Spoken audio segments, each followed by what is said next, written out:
Hello, fellow risk takers, and welcome to my worst investment ever. Stories of loss to keep you winning. In our community, we know that to win in investing, you must take risk, but to win big, you've got to reduce it.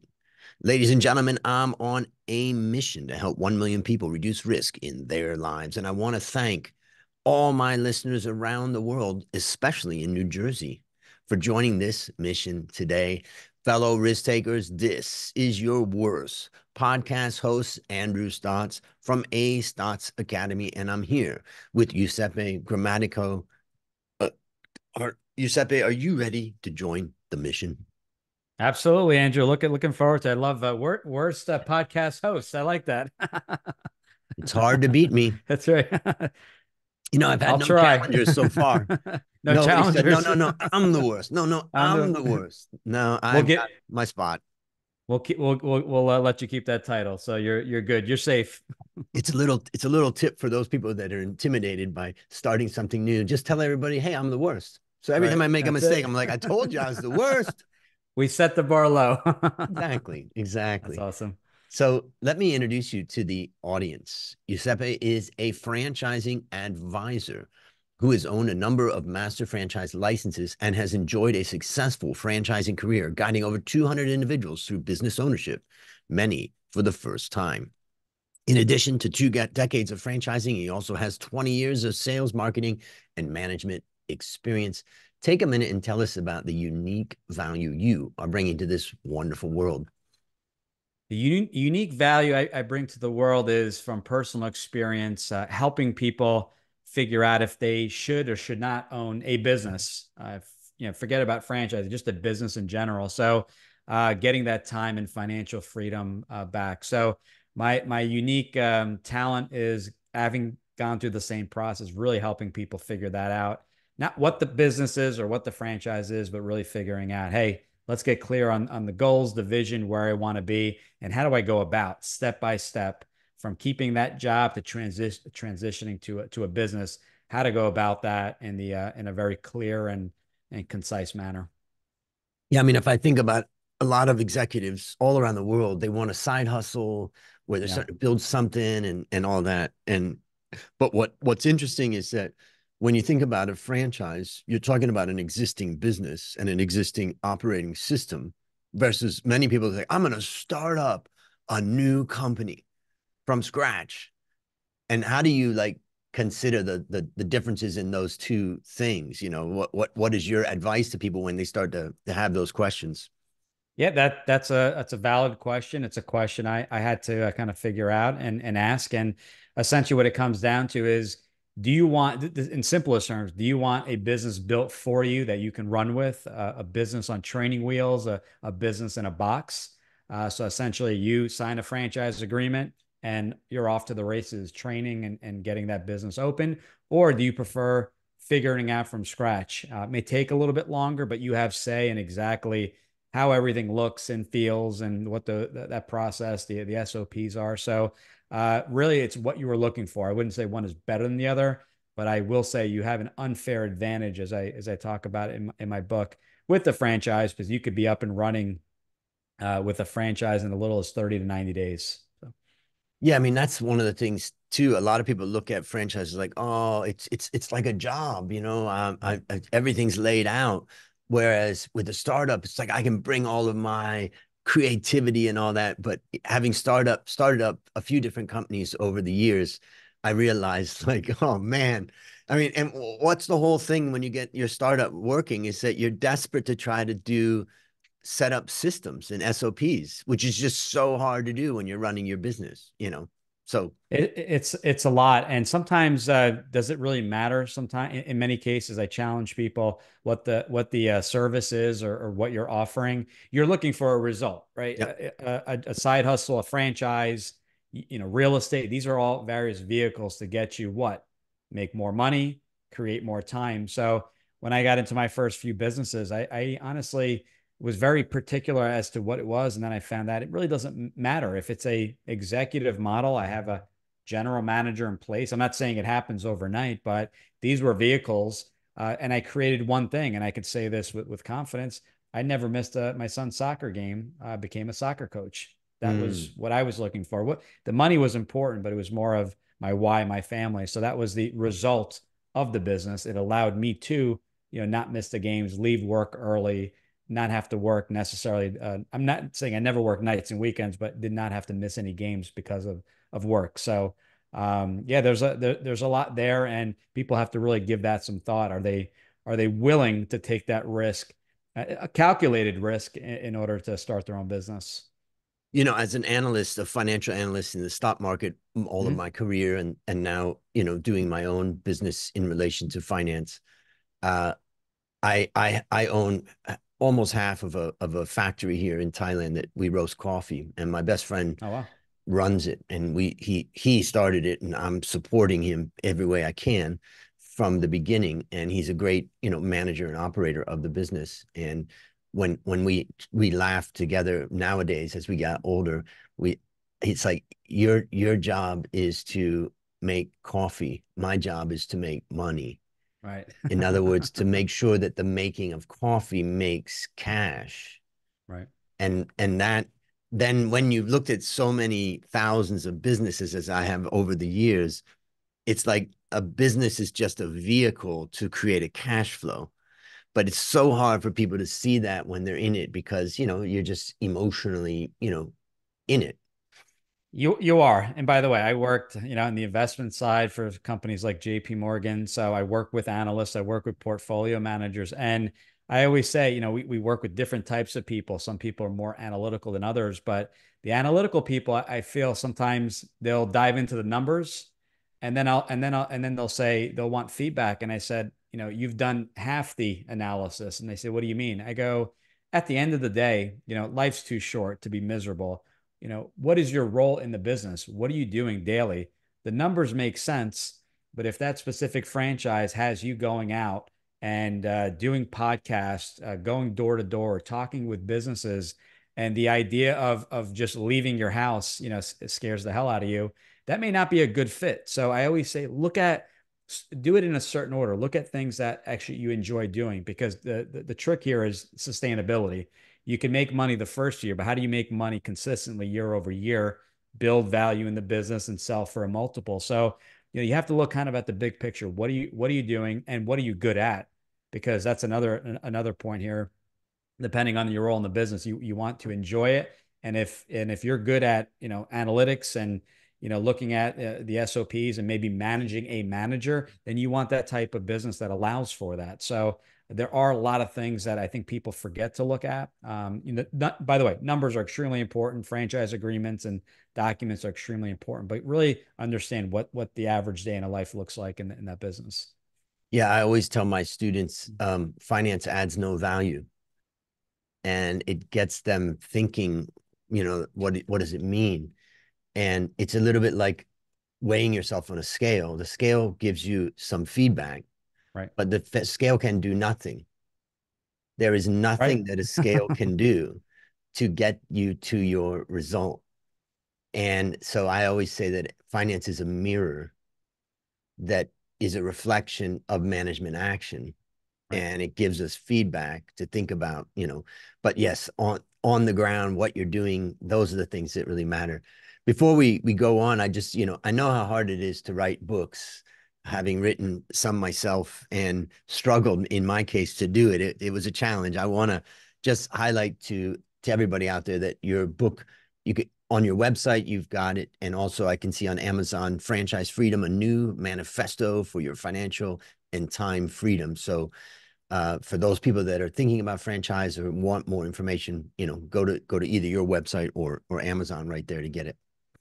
Absolutely. Thank you. Yeah, it was basically actually we took 4 or 5 podcast episodes, transcribed it, had a copywriter. So I was able to leverage, back in the day we talked about radio and the radio voice. We didn't have video. We were just doing audio because I said, well, I have a face for radio apparently. Then we added video and that screwed things up. But the joke was, why don't we just use what you're saying? So we wrote a book. I read it the other day. I created an audio book, and we which is not on the site yet. We're gonna get it up there soon. But basically, 30-minute read, and it walks you through what a franchise is, but also how to figure out what that ideal business looks like. It also talks about the things I didn't know about, like setting up a team, financial advisors, accountants, CPAs, attorneys, and things like that, and the importance of communication, of everyone talking with one another, and every decision is based off of the input of these 3 or 4 people. So we Mm. go into that and just general kind of business advice I learned over the years. Fantastic. And also for the listeners out there, I'll have a link to your podcast, which is called Franchise Freedom. And I see your latest one, Why You Should Not Own a Franchise. Well, what a great place to start for the listeners and the viewers out there. So check it out. I'll have links to that in the show notes. And now it's time to share your worst investment ever. And since no one goes into their worst investment thinking it will be, tell us a bit about the circumstances leading up to it, and then tell us your story. Yeah, I'm trying to think. I was like, which was the worst of the worst, right? I mean, I've had some, I had some boring ones, and those were some stock losers, and I'm not going to go into that one. But I think the worst investment as an entrepreneur has been, so basically was looking to take some things off my plate, and I've never hired a VA, or really hired a marketing company before. I had them, people in the past handle certain things, like just put up the website or just do email. But I had a company years ago that we hired, and it was full service marketing. They basically said, "Tell us what you do, and we'll create the rest." And I was in awe, like, "Wow, that's going to save me hours a day." And it basically, they did everything: website management, email, social media posts. And what happened was my voice got lost in this process. Certain things you can outsource 100%. And I work with people that have a dozen VAs that are doing various functions. But I felt like I lost my voice, and I gave someone else control of my brand, of my voice, and what I do. And it got diluted. I felt like I was thrown in a box with just about every other company in their portfolio, and they were putting out. I was in the same group as real estate agents. Our business is not in real estate, and with dentists and things like that. And I just feel like we kind of lost control. And it was my worst investment because we saw virtually zero return. It ended up causing more confusion than anything else. And then it took me a lot of time to kind of regain control of my brand and my voice and what I was saying. And we opted to move towards a solo episode show for the entire, just about all of 2023, to really gain back and answer people's questions directly, because they weren't on the phone with the individuals I work with every day and hear about their pain points and what's going on in their lives. So, my advice and what I learned was, if you pick the medium that works for you, and if podcast works, stick with it, and then create all your content around the podcast. If it's just videos, then so be it. Or if you're a writer, write books and blogs, but you can repurpose and recreate content. And I think that was the part that was missing.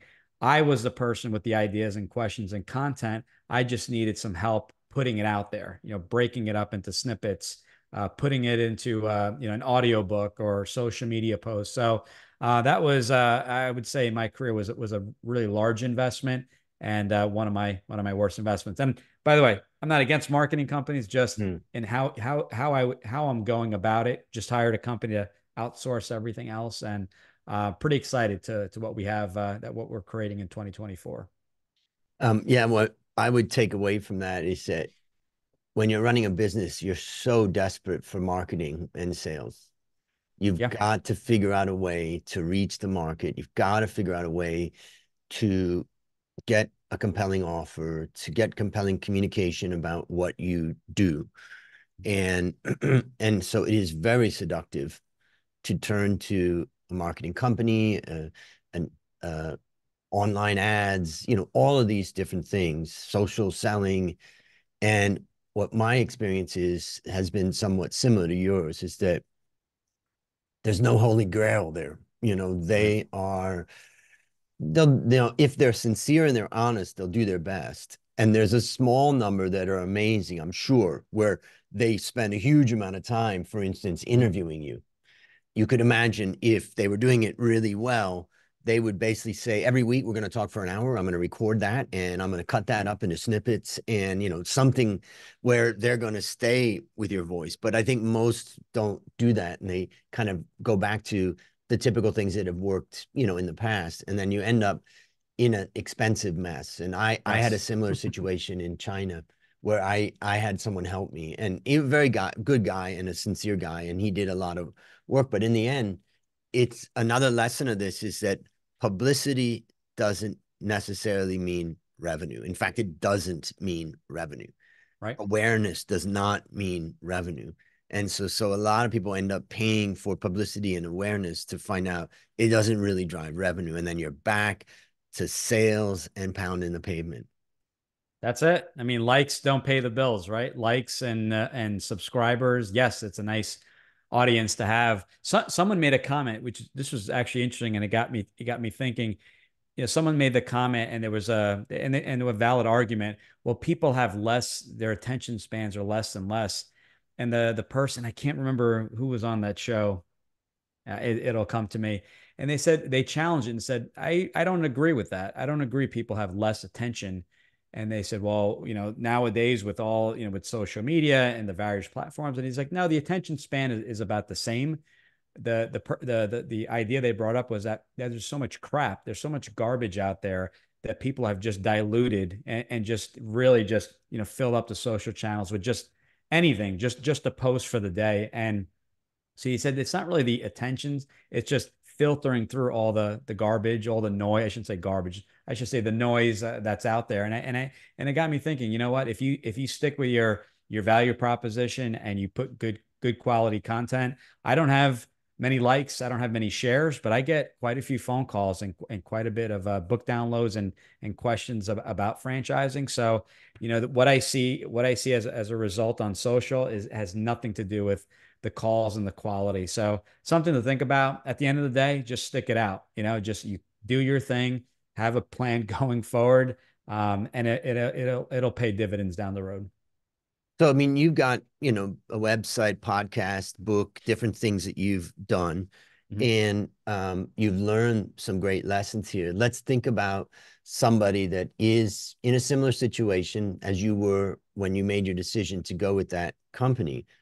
They need sales, they need revenue, they want more, they want to grow, they want to expand. They people are telling them all the time, you got to outsource, you can't do everything yourself, come on.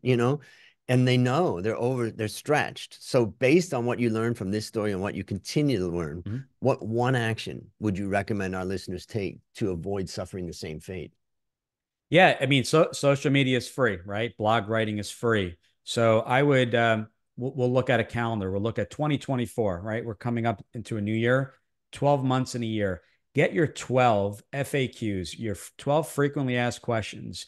You can record. It doesn't have to be an official podcast. It could just be a Zoom video, and you can record that video, release it on all platforms again for free.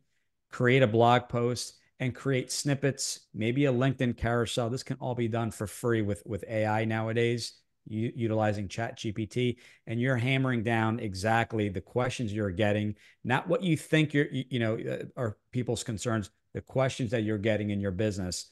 I'm afraid of losing money in a franchise. Great. I'm afraid I'm not a good fit, or am I a good fit for a franchise? Great. That's a topic in and of itself, and you can repurpose that on all the platforms and mix it up, LinkedIn, Instagram. And I think that is a great starting point. And from the comments, you'll start to create new content, and then you can maybe increase the frequency to 2 videos every month, so 24 a year. So I think that's a great starting point. It's free. It just costs you a few hours a month. That's great advice. I wrote down, 12 top questions, 12 top lessons I learned in 2023. Those types of things are great. And then the idea of just doing it all in one go and just talking about it, boom, boom, boom, boom, boom. You've got one video, or you can cut that into snippets. So yeah, Right. great stuff. Great And stuff. try it, and then you adapt. And if you don't like the snippets and you prefer carousels, or you're getting more engagement on LinkedIn with a carousel versus snippet, you double down there. So I don't think, yeah, I listen to all the gurus, and the algorithms are constantly changing, and it's too much, it's too overwhelming. So experiment with your audience, with your following, and adjust accordingly. Great. What's a resource, either of yours or any other resource, that you'd suggest for our listeners? For franchising or for marketing, I'm sorry. Well, I guess the question is up to you. I'm it's kind of an open place, but let's say I like the marketing, but whatever resource that you feel is good. I have actually a resource that I've come across about a year ago. It's actually a book. So I went to grad school. I've owned different businesses, and no one really put together a book or a resource to help individuals track their businesses, right? They always say keep your employees happy, keep an eye on your numbers. We all know that. That's common sense. But how do we go about it? What are the KPIs? How do I track this? From the frequency to exactly how to track it to various resources. Gentleman, Gino Wickman wrote a book called Traction, and he developed, I think he developed the Entrepreneurial Operating System, EOS. And it talks about, it's almost like the spokes of a wheel. You have to keep everything balanced. If your financials are in order, your marketing is top notch via some of the things we talked about today, but you're losing employee and staff every single day, and you're constantly hiring and retraining. That's going to take a big hit to the business. And if any one of those areas is off, so it really shows you a way to manage that. They have programs where you can go to training. The book is a great starting point. But I've had people in franchising. I had an individual who's buying a franchise that's a surgeon implement that in his practice, and he said it was night and day. So check it out. They do have paid service, but I would start off with the book. It's a great resource, even if you don't own a business, just to learn about the intricacies and how to run and really manage your KPIs on a daily basis. Traction, get a grip on your business. Gino Wickman, he's got 4.6 out of 5 for stars with 7,856 ratings on Amazon. That is impressive, and I have already added that to my cart. So excellent resource. Last question. What's your number one goal for the next 12 months? My number one goal for the next 12 months is to work less and help more people than I did in 2023. How I'm going to do that? I am now outsourcing my marketing, but in a different approach, as I mentioned, and having someone basically produce, edit, and share the content that I'm creating.